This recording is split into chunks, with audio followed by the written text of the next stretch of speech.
These files were never meant to be public, but someone reopened them. This is the Dark Bureau. A tanker coasts silently out of range near the Suez Canal, its position blinking off shipping maps without warning. There's no weather event, no mechanical breakdown, and no SOS, just abrupt disappearance from the world's view. Experts know this isn't a mishap, but an operational trick. Another tanker going dark to skirt international controls. A vessel's identity scrubbed and reflagged. Set to reappear half a world away, with new papers and a hidden history. For all the headlines declaring that sanctions have made sanctioned oil untouchable, these tactical disappearances tell a different story. Behind each vanishing act, unseen networks, anonymous payments and legal paperwork enable oil to reach markets in ways regulators struggle to trace. Officially, the flow is stopped.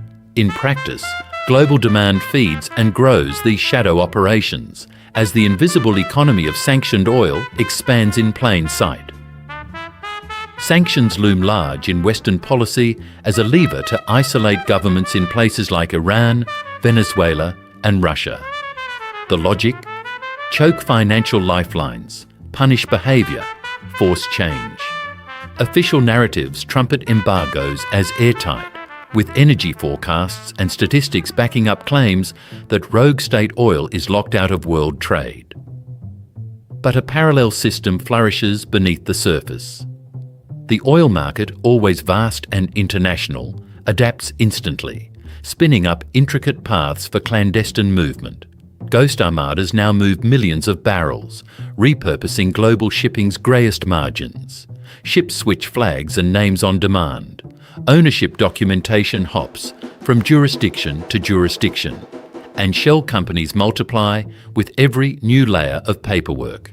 Each step, taken alone, drifts within legal boundaries. Together, they create a masterwork of obfuscation, forming a matrix that makes tracking and intercepting illicit cargo a constant uphill battle. For every shipment that eludes scrutiny, profits mount, and every undetected transaction tips the balance of international law, economics, and diplomacy. Inside shipping circles, these untethered tankers are known as the Ghost Fleet. Now numbering over 600 ships, many are aging tankers bought cheap and outfitted for this covert trade. These vessels no longer sail by honest GPS. Their real voyages unfold behind layers of corporate veils. Flag state registries, often in Panama, Liberia, or the Marshall Islands, turn over records with minimal checks, letting ships swap flags in hours. Hulls are repainted at anchor and identifiers erased, with paperwork shuffled at desks from Cyprus to Singapore. The true owners' names remain buried under nominee directors and holding companies. It works because each piece, sale, reflagging, new registry, can justify itself as routine business. Only when pieced together do these steps reveal a deliberate choreography built to stymie investigation and deny law enforcers a clear line to act. The result is not a set of isolated dodges, but a resilient, adaptive system where every loophole is anticipated and mapped. The mechanics are ingenious. Ships vanish from tracking by turning off their transponders, legally called going dark. The moment they cross into friendlier waters, old identifiers are painted over, sometimes under tarps on the open sea. Crews execute winding, indirect routes. Long pauses offshore or sudden rendezvous in international waters mark their transformation. Here, under exploited legal ambiguities, tankers pair up and conduct ship-to-ship transfers in carefully orchestrated choreography. Fuel, paperwork, and sometimes even transponders pass between vessels. When finished, each ship might reappear with a new story, new name, new cargo manifest, new company trail. The paperwork points in every direction, from a mailbox firm in Dubai to a law office in Cyprus or a postbox in Singapore. Each intermediary puts more distance between real beneficiaries and the risk of prosecution. Investigators call it a chain of custody built on fog. Ports like Fujairah, at the mouth of the Persian Gulf, stand on the fault line between legal and illicit trade. Dozens of tankers cycle through, their signals blinking in and out as they slip just offshore. Equipment swaps and ship-to-ship transfers begin at the boundaries of oversight, time to avoid curious eyes. The underlying machinery of port registries and insurance, intended as safeguards, now becomes a shield for evasion. New papers are filed and stamped retroactively, so the paper trail shifts before inspectors can catch up. When a vessel is stopped, its ownership may have already changed, leaving authorities with a hollow shell. Meanwhile, the oil keeps moving, its origin disguised by a flood of plausible but unverifiable documentation. The system's resilience comes from the interplay of insurance, port policies, and international legal ambiguity. Shipping thrives on global fragmentation. Wherever oversight is weakest, the business flows. Some insurers, eager for fat premiums, restrict due diligence to what's plausible rather than true. Ports may scrutinise selectively, shaped by local economic priorities or diplomatic influence. Shell companies proliferate, not just to dodge taxes, but to dissolve accountability. If one is caught and debarred, another pops up in its place. A tanker blacklisted in Europe can resume trading days later under a new flag in the Caribbean, its trail wiped and relabelled. The incentives are clear. So long as each party can claim compliance on paper, risk is dispersed and enforcement is blunted. This isn't just maritime cleverness, it's an economic and political dilemma. When US or EU agencies contemplate a crackdown, they must weigh the costs, aggressive enforcement risks spiking global oil prices, alarming markets, and destabilising strategic allies. Rather than ending the trade, such heavy blows often prompt only superficial compliance at best. The real calculus is to maintain appearances, enough enforcement to appease voters, but never so much as to threaten energy security. Even when clear evidence of wrongdoing emerges, the ever-evolving network of dissolving companies, quick paint jobs, and shifting jurisdictions ensures that accountability never sticks. With no direct link to the true beneficiaries, regulators can rarely impose meaningful penalties. Sometimes cracks appear, in part due to the efforts of investigative journalists and data sleuths. They pore over shipping records, match satellite images to port timestamps, and piece together leaks of insider paperwork. In 2022, documents from Malaysian authorities cross-referenced with satellite photography revealed scores of ships that had supposedly been scrapped, only to emerge soon after disguised with new identities and routes. These exposures lead to occasional seizures or public embarrassment, but the effect is fleeting. The moment a network node is revealed, new shells emerge elsewhere. Ownership ping-pongs to a law firm in Hong Kong or a holding company in West Africa. The network absorbs disruption, shifts lanes and rebounds. Instead of sealing loopholes, investigators find themselves battling a shape-shifting organism. Each move triggers adaptation faster than authorities can respond. Global events amplify the scale.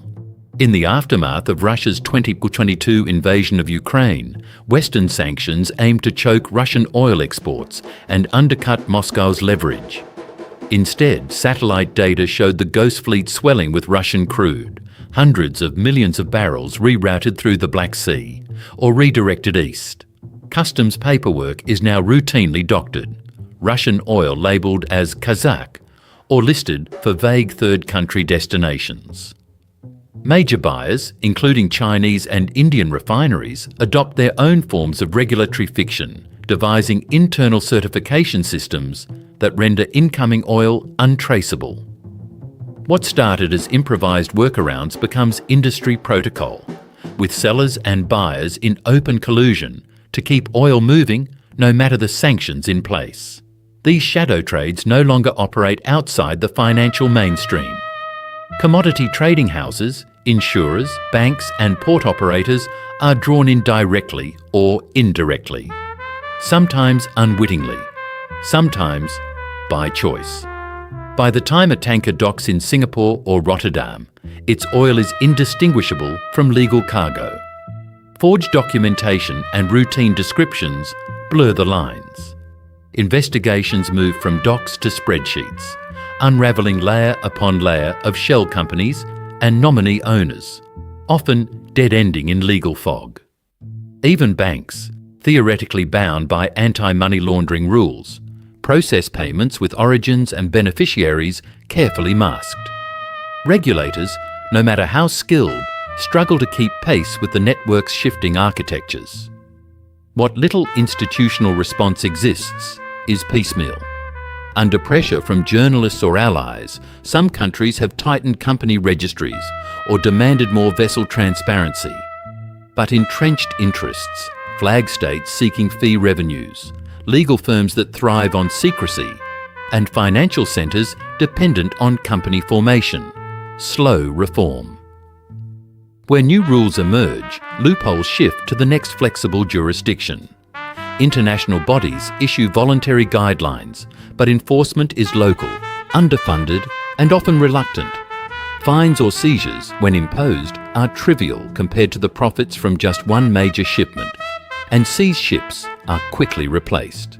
The energy system's pressures make true disruption rare and short-lived. The consequences ripple across economies.